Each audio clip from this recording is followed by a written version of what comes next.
Magic of Divine Love. Chapter 1. Unending Waves of Divine Love.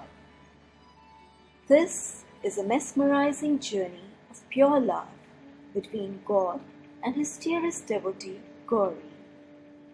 Because of her unconditional love and supreme surrender only, she got this privilege of getting the purest place on the left half of his divine body, when the Lord himself accepted her as his beloved wife.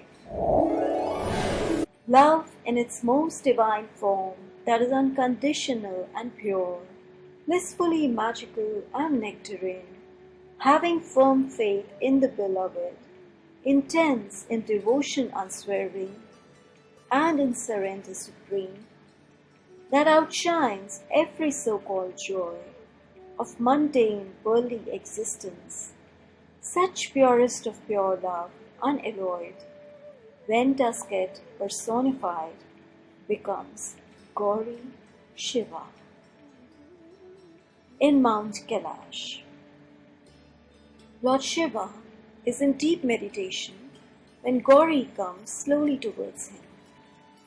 She has plucked bay leaves and sweet-scented flowers of various colors and hues for offering at the lotus feet of her Lord. She lovingly looks at his calm and peaceful countenance. Seeing his divine beauty, she has a sudden urge of sitting very close to him, but she doesn't want to disturb him in that state. She silently offers the sacred leaves and flowers at his lotus feet and gently places the divine dust of his feet on her head, filling it in place of vermilion, as was her daily habit.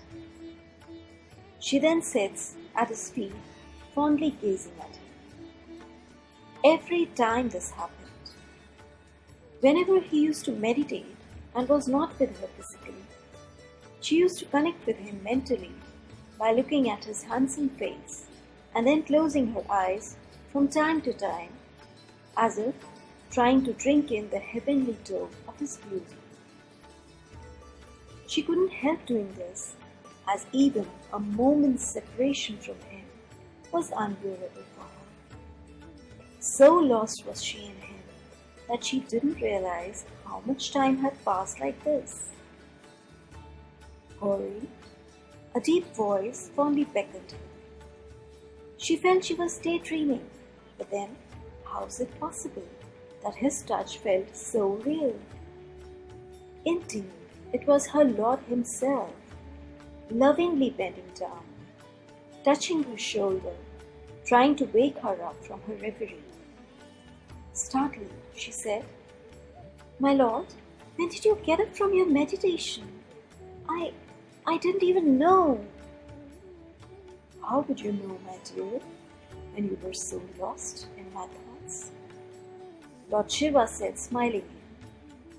She bashfully smiled and kept looking at him with love-struck eyes, as if he had done some black magic on her. He put both his hands affectionately on her shoulders and helped her get up.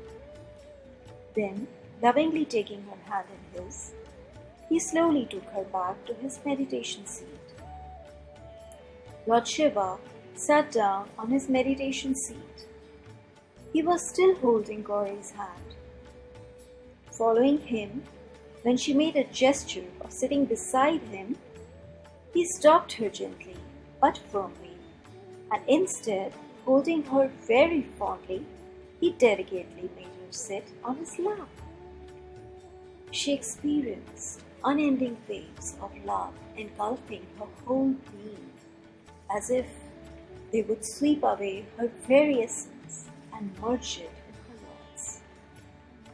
She also wanted to dissolve herself totally in him, but at the same time, her inherent shyness made her hide her face in her Lord's bosom.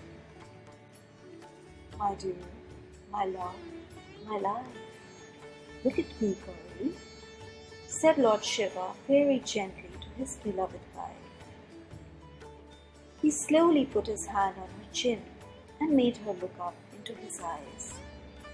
The The intensity of love that she saw in those enchanting eyes cast such a spell on her that she just could not take her eyes off the charming face of her lord, smiling so sweetly at her.